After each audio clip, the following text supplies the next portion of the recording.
Be honest with yourself for just one moment. You've worked hard. You've done everything you were told to do. You studied, you hustled, you tried to stay positive. And yet deep down, something still feels off. You wake up some mornings wondering, why isn't my life working the way it should? Why do I feel stuck, lost, or constantly behind? I get it. I've been there too. Because there's nothing more frustrating than doing your best and still not seeing the results you deserve. Here's the truth most people never hear: your life isn't broken. It's just built on rules that don't work anymore. You've been trying to create a new future with an old operating system, one built on fear, on survival, other people's expectations. And until you change those inner rules, no amount of motivation, affirmations, or vision boards will fix what's not aligned at the core. So tonight, I'm not here to give you fluff or inspiration that fades in a few hours. I'm here to help you recode your life, to understand why it's not working right now, and then hand you 7 powerful rules that can fix it fast. Rules that have changed broken relationships into powerful connections, that have turned financial chaos into clarity and purpose. Rules that have helped people go from being emotionally stuck to feeling fully alive again. By the end of this talk, you'll see your life with a clarity you may have never had before. Not because I say so, but because you'll feel it. So if you've ever felt that life was meant to be more than what you're living right now, you're in the right place. Let's find out what's really holding you back, and let's fix it fast. Let me tell you something straight from the heart. Most people aren't living their lives, they're surviving them.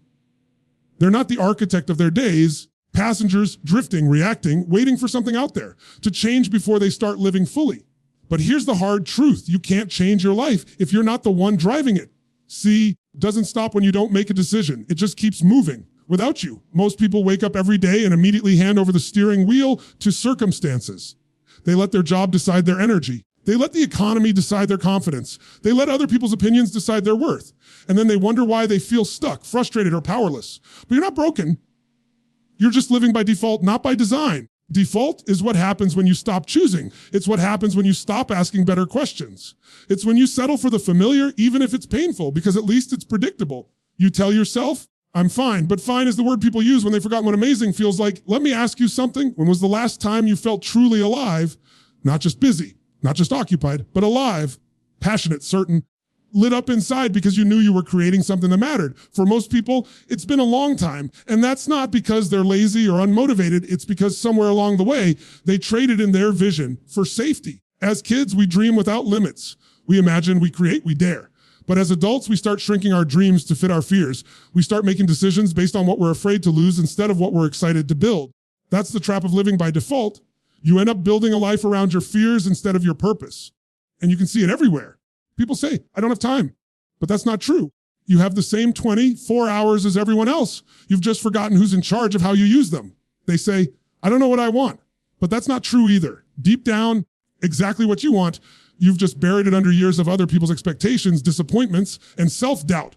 Living by default feels safe in the short term, but it's the most dangerous choice you can make because the pain of regret will always outweigh the discomfort of discipline. When you live by default, life happens to you. When you live by design, life happens for you. The difference is ownership. Ownership means saying, this is my life, my choices, my results, my responsibility. It's not about blame, it's about power. Because the moment you take responsibility, you take back control, you stop waiting for luck, for timing, someone to notice you or rescue you, and you start creating momentum from within. The truth is, the quality of your life is always a reflection of the quality of your decisions.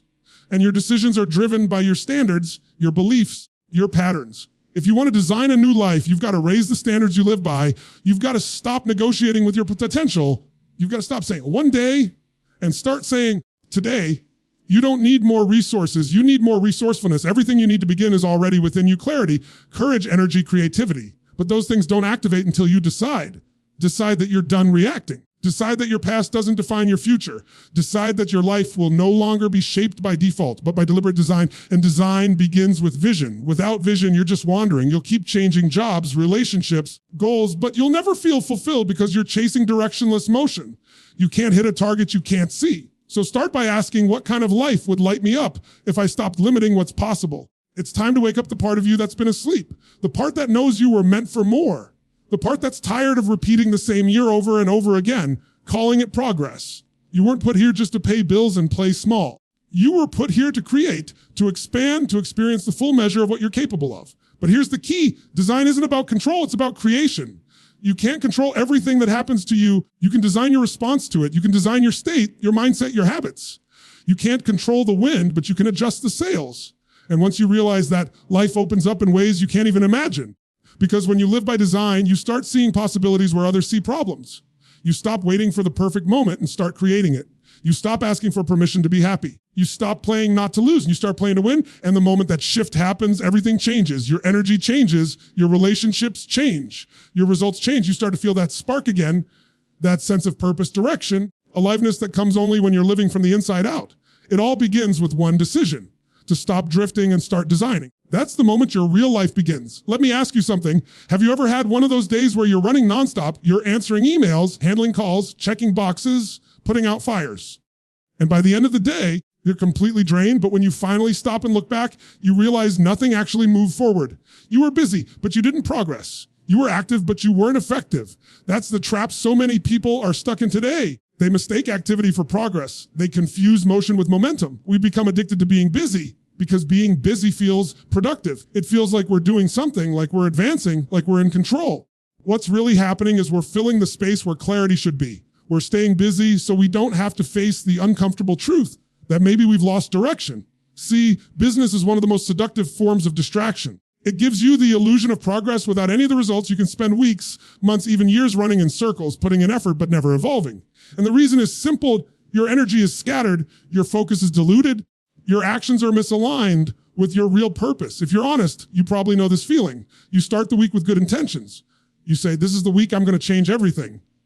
But then the emails pile up. The meetings multiply. The phone never stops buzzing. And before you know it, you've spent your energy reacting to everyone else's priorities instead of your own. That's not life by design. That's life by distraction. Progress doesn't come from doing more. It comes from doing what matters most. You can dig 1,000 shallow holes and never hit water, or you can dig one deep well and find abundance. The same energy that's currently scattered in 100 directions could transform your life if it were focused in one. The people who create real breakthroughs aren't necessarily the smartest or most talented. They're the most aligned. They know where they're going. They've made a decision about what truly matters. And once you decide, clarity cuts through chaos, because when you know your direction, saying no becomes just as powerful as saying yes. Most people never slow down long enough to ask the question, what am I actually working toward? They're afraid to stop because they've tied their worth to their workload. They think if they stop moving, they'll fall behind. But the truth is, if you don't stop and realign, you're already behind because you're climbing a ladder that's leaning against the wrong wall. You can be winning the wrong race. You can be successful at things that don't fulfill you. You can achieve goals that look good on paper but feel empty inside. That's the difference between activity and progress. One fills your time, the other fills your soul. So how do you know the difference? It's simple. Look at your results. Not just external results, but do you feel alive, challenged, growing, or do you feel drained, scattered, and restless? Real progress feels like expansion. Even when it's hard, it energizes you. False progress feels like exhaustion, like you're running just to stay in place. There's a story I love. Imagine someone pushing a huge boulder up a hill all day. They're sweating, straining, giving everything they have. At the end of the day, they're exhausted and they look around only to realize they've been pushing the boulder in the wrong direction. That's what life feels like when you're busy without clarity. It's effort without fulfillment. You've got to slow down long enough to ask yourself, is what I'm doing every day moving me closer to who I want to become? Because if it's not, you're just rehearsing frustration, and no amount of hustle will make up for a lack of direction. You can't outperform confusion. When you start aligning your actions with your highest priorities, everything changes. You move from scattered effort to strategic momentum. You start to realize that it's not about doing everything. It's about doing the essential things with excellence. It's about quality over quantity, purpose over motion, depth over speed. And here's the truth. Clarity doesn't come from overthinking. It comes from deciding. Most people are waiting for certainty before they act, but certainty is born from action. You start moving in a direction, and as you move, the path becomes clearer. The key is to move intentionally, not just reactively. You know your why, the how, takes care of itself. But if you lose sight of your purpose, every task becomes heavy, every challenge feels like a burden. Purpose gives energy to action. Without it, even simple things feel exhausting. That's why you can be busier than ever and still feel like something's missing, because activity without alignment drains your spirit. You were not designed to be a machine that checks boxes. You were designed to be a creator who builds meaning. Life is not about how much you do. It's about how deeply you live. And when you align your energy with what truly matters, you'll find that you can do less, achieve more, and feel infinitely more fulfilled doing it. So don't fall into the trap of being busy just to feel important. Don't mistake motion for purpose. Slow down, realign, reconnect with what really drives you. Because when you stop chasing every little thing and start focusing on the right things, life begins to accelerate in ways you never imagined. It's not about doing more. It's about doing what matters most, doing it with all your heart. Let me tell you something that might sting a little. Your life right now is a reflection of the standards you decided to settle for. Not your potential, not your dreams, not your intentions, your standards. Every area of your life, your health, your relationships, your income, your happiness is a direct mirror of what you've decided you're willing to tolerate. And if your life isn't working the way you want it to, it's not because you can't have more, it's because you've accepted less. Most people think they don't have what they want because they lack time, money, or opportunity, but that's not it. What they really lack is demand on themselves. They've gotten comfortable where they are. They've lowered the bar just enough to avoid disappointment, and in doing so, they've also lowered their life. You don't get your goals, you get your standards. You get what you must have, what you wish for. Think about it. Everyone wants to be fit, but not everyone has a must to take care of their body. Everyone wants financial freedom, but not everyone demands the discipline to manage their money. Everyone wants deep love and connection. Not everyone has the courage to show up fully and vulnerably. It's easy to dream, but standards are where dreams become real. The truth is your standards shape every decision you make. They're invisible, but they drive everything. They decide what you'll settle for, what you'll fight for, and what you'll walk away from. And the moment you raise them, truly raise them, your life starts to shift almost instantly. Not because the world suddenly gets easier, because you get stronger. I've met people who've said, I just can't lose weight, or I can't get ahead financially, or I can't find a good relationship. But the truth is, they've simply accepted a standard that allows those problems to exist. If you make it a must to be healthy, you'll find a way. If you make it a must to be financially free, you'll make different choices. If you make it a must to love deeply, you'll stop playing games and start giving more of yourself. The difference between someone who's stuck and someone who's thriving is often just the line they've drawn in the sand. The line that says, this is no longer acceptable. There's a moment in every transformation where you finally get sick of your own excuses. You look at yourself and you say, enough. I'm done living below my potential. And that's the moment your life changes. Because pain, when you use it right, becomes power. It becomes the leverage you need to lift yourself higher. Comfort never changes you, discomfort does. Growth doesn't come when life gets easier. It comes when you decide you won't accept mediocrity for one more day. People often ask, why do I keep falling back into old patterns? It's because you haven't changed your identity. You can set goals all day long. Until you change the standards of who you believe you are, nothing sticks. You can say, I want to be fit, but if deep down you see yourself as someone who always quits when it gets hard, you'll sabotage your progress every time. The key isn't just to raise your goals, it's to raise your sense of who you are. You have to make the shift from I should to I must. I should work out. I should save money. I should spend more time with my family. I should live with passion. All those shoulds are nothing but broken promises. The only time real change happens is when a should becomes a must. Because when something becomes a must, you find a way. Period. Look back at your life. Every breakthrough you've ever had came after a decision. A moment when you raised your standard. Maybe you got tired of being broke. Maybe you got tired of being tired. Maybe you finally said, I deserve better than this. That moment wasn't luck. It was you reclaiming your power. Because once your standard rises, your behavior has to rise with it. And don't misunderstand, raising your standards isn't about perfection. It's about commitment. It's about saying, I may not have it all figured out yet. I refuse to live beneath what I'm capable of. It's about showing up every single day and demanding more from yourself than anyone else ever could. When you raise your standards, something incredible happens. You start attracting people, opportunities, and experiences that match that new level. Life begins to respond differently to you because you are showing up differently. You stop chasing things that don't serve you. You stop tolerating relationships that drain you. You stop playing small just to make others comfortable. You start living like someone who knows their worth. And here's the beautiful part. When you raise your standards, you don't just change your life. You give others permission to raise theirs too. You become an example. You become proof that it's possible. People around you feel your energy shift and they rise because of it. So if your life isn't working right now, ask yourself, what have I been tolerating? What excuses have I been buying into? Old story have I been living under? Because the second you decide that the story ends today, the second you demand more from yourself than ever before. That's when everything begins to change. Future doesn't start when you get lucky or when the circumstances line up. It starts the moment you raise your standards and say, this is who I am now. That's the day your life begins to rise with you. Fear. It's the quiet force that shapes more lives than failure ever will. Most people think fear is this dramatic thing, something that stops you dead in your tracks, makes you freeze or run away. But the truth is, fear is far more subtle. It's sneaky. It disguises itself as logic, as caution, as reason. It whispers things like, now's not the right time, or what if this doesn't work out? Or maybe I should wait until I feel more ready.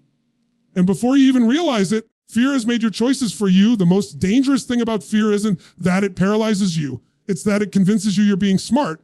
It makes you shrink your dreams until they fit your comfort zone. It makes you settle for good enough when you're meant for extraordinary. And every time you give into it, you reinforce the idea that safety is more important than growth. But safety is an illusion. There's no real safety in staying small. There's only regret. You know what's crazy? Every one of us was born fearless. Watch a child, they fall down, they get up, they try again. They don't care what people think. They don't worry about failing. They're curious, bold, alive. Somewhere along the way, life teaches us to fear. We fail once, we get embarrassed, we're told we're not enough, and suddenly we start playing it safe. Start avoiding risk because we think we're protecting ourselves. But what we're really doing is imprisoning ourselves. And I get it. Fear feels real. Your mind will come up with 1,000 reasons why you shouldn't take that leap. You shouldn't speak up why you shouldn't change. But those reasons aren't truth. They're defense mechanisms. Your brain is designed to keep you alive, not fulfilled. Its job is survival, not success.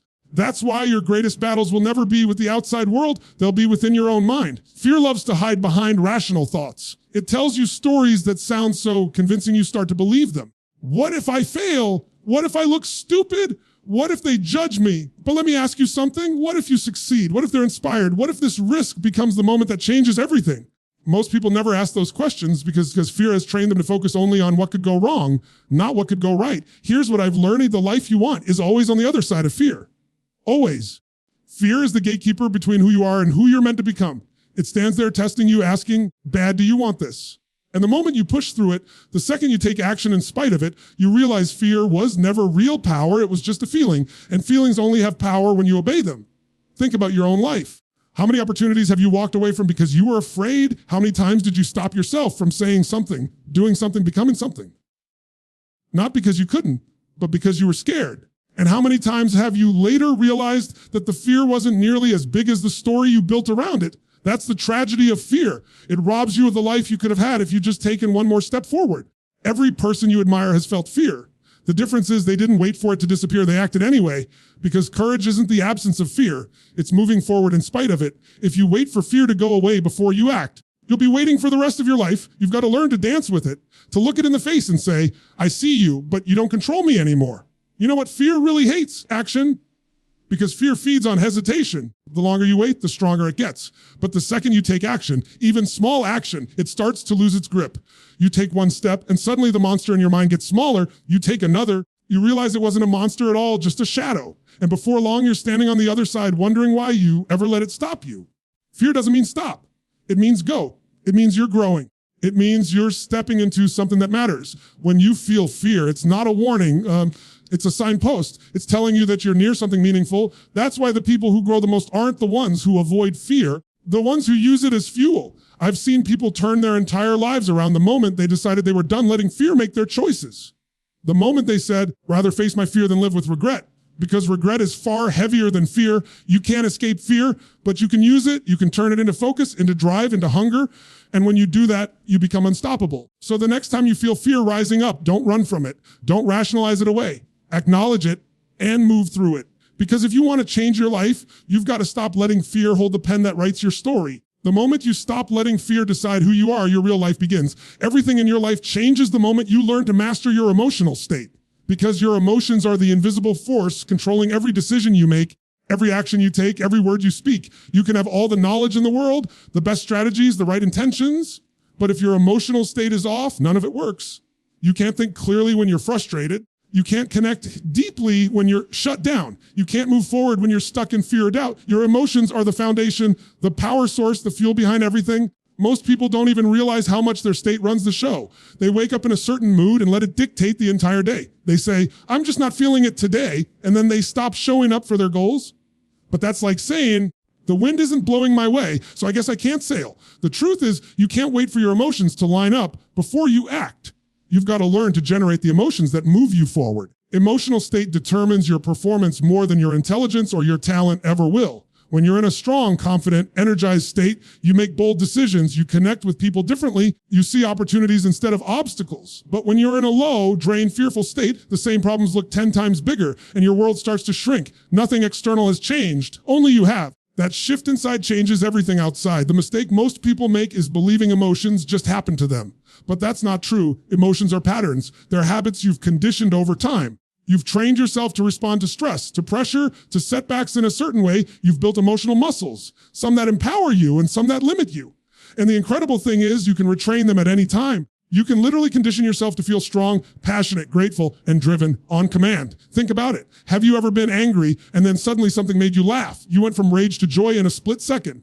What changed? Not your circumstances, your state, your focus shifted. Your physiology shifted, your meaning shifted. That's how fast emotion can change when you take control of it. There are 3 forces that shape every emotional state you experience. You focus on how you move your body and the meaning you give to what happens. Focus, physiology, and meaning, that's your triad of power. Change any one of them and you change your emotion instantly. Focus first. Wherever focus goes, energy flows. If you focus on what's wrong, you'll feel wrong. If you focus on what you can't control, you'll feel helpless. But if you focus on what's possible, on what you can do right now, what you can be grateful for, your energy changes immediately. Most people live their lives focusing on problems, not progress. They rehearse pain instead of possibility. The human mind can't focus on 2 emotions at once. You can't feel fear and gratitude simultaneously. So start training your focus to find what's empowering, not what's limiting. Then there's physiology. Emotion is created by motion. You can't stand still, breathe shallow, and slump your shoulders and expect to feel powerful. Your body leads your mind. If you want to change how you feel, change how you move, stand tall, breathe deeper, speak with energy, walk with purpose. You'd be amazed how fast your mind follows your body's lead. Every high performer, every leader, every peak achiever knows this. You can shift your energy in seconds by changing your movement. And finally, meaning. The meaning you attach to an experience creates the emotion you feel about it. 2 people can face the exact same situation. One sees it as a tragedy, the other sees it as a challenge. One breaks, the other grows. The difference isn't the event, it's the meaning. And the beautiful part is, you are the one assigning meaning. You can decide that a setback is failure, or you can decide it's feedback. You can decide that a rejection means you're not good enough. You can decide it means you're being redirected to something better. The meaning you choose will determine the emotion you live in. When you master your emotional state, you become unshakable. You stop being a prisoner of circumstance. You stop waiting for the world to change before you feel good. You realize you have the power to change how you feel in any moment, and that's real freedom. Because when you can control your inner world, the outer world loses its power over you. Think about the people who inspire you most. They're not calm because life is easy for them. They're calm because they've learned how to stay centered in chaos. They've learned that power doesn't come from control, it comes from choice. They've trained their minds and bodies to stay in a peak state no matter what's happening around them. That's what separates the ones who thrive from the ones who survive. Emotional mastery. You don't need a perfect life to feel powerful, fulfilled, and alive. You just need to learn how to manage your state. When you feel good, you make better choices, you treat people better, you think more creatively, you handle challenges with clarity instead of panic. Everything in your life improves when you learn to master your state, because your state is the foundation of performance, connection, and fulfillment. So stop waiting for motivation to show up. Stop waiting for circumstances to shift. You have the power to shift yourself right now. Change your focus, move your body, redefine the meaning. Because when you take charge of your emotions, you take charge of your destiny. The moment you master your state, you master your life. Every single one of us lives by a set of invisible rules. Rules we didn't consciously create. Rules that decide what makes us happy, what frustrates us, what we believe we deserve, and what we tolerate. These rules shape how we think, how we act, and how we experience life. The problem is, most people are living by rules that don't actually serve them anymore. They were built years ago out of fear, pain, survival, and they're still running the show today. Your rules are like the operating system of your mind. They determine whether you feel fulfilled or frustrated, confident or insecure, powerful or powerless. Here's the truth most people never stop to consider. Your rules aren't laws of the universe. They're just beliefs you've practiced long enough to call truth. And the moment you question them, you can rewrite them. Think about it. Somewhere along the line, you created rules for what it takes for you to feel successful. Maybe you decided you can only feel successful if you're making a certain amount of money, or if everyone around you approves of your choices, or if you never fail. And now, without realizing it, you've built a game you can't win because the rules make happiness nearly impossible. The same thing happens in relationships. You've got rules for what people should do, how they should act. They should say, and when they don't follow those rules, you get hurt. But half the time, they don't even know the rules you're playing by. You're judging them by standards they were never told existed. And sometimes you're judging yourself by rules that aren't even yours. They were handed down by your parents, your teachers, your culture, or your past. You've got to understand the rules you live by create your emotional reality.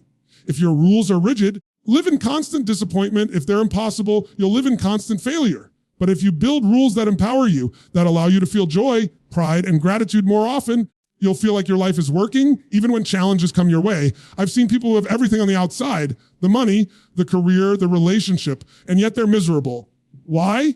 Because their rules make it impossible to feel enough. They'll say things like, I'll be happy when I achieve this, or I'll feel confident when I'm perfect, or I'll relax when I've earned it. But that when never comes. It's a moving target. They've built a life of delay, a happiness that's always just out of reach. Then I've seen people with far less who radiate peace and strength and joy because their rules are simple. They decide, if I wake up and I'm breathing, I'm blessed. If I learn something today, I'm winning. If I give my best and grow, I'm fulfilled. They've created a game they can win. And because of that, they keep growing, they keep giving, they keep expanding. The truth is, your life isn't dictated by your conditions. It's dictated by your definitions. You've got to ask yourself, what rules am I living by that keep me stuck? What beliefs am I holding that keep me frustrated? Standards am I enforcing that stop me from experiencing joy right now? Maybe your rule says people shouldn't lie, but people do. Maybe your rule says life should be fair, but sometimes it isn't. The problem isn't that those things happen. The problem is that your rules tell you they shouldn't. And every time reality doesn't meet your expectations, you suffer. So what if you change the game? What if instead of rules that make you lose, you created new ones that make you grow? What if you decided that challenges don't mean you're failing, they mean you're evolving? What if you decided that you don't need perfection to feel proud, that progress itself is enough? If you decided that happiness isn't something you chase, it's something you choose right now by living in alignment with your values, you have that power. You can change your emotional experience of life by updating your rules today. You don't have to wait for anyone to give you permission. You don't need the world to change first. You just need to redefine what it takes for you to feel good, fulfilled, and free. You might be thinking, that sounds too simple. But that's exactly the point. Most people overcomplicate happiness. They create rules with 10 conditions that must be met before they allow themselves to feel joy. They say, I'll feel good if everything goes my way. But the people who live with passion and peace have one condition. They decide to feel good regardless. They find the gift in every situation. They play the game to grow, not just to win. You rewrite your rules, you take back your power. Because now life doesn't control how you feel, you do. You can find meaning in the mess. You can turn setbacks into strength. You can live from the inside out instead of the outside in. That's the real secret, not changing your life first, but changing the rules that define what a good life means to you. So if your life isn't working the way you want it to, maybe nothing's wrong with you. Maybe it's just time to change the rules of the game. Because the moment you do, everything begins to shift. You stop chasing fulfillment and start living it. You stop waiting for someday and start feeling alive today. That's when your life truly begins to work for you, not against you.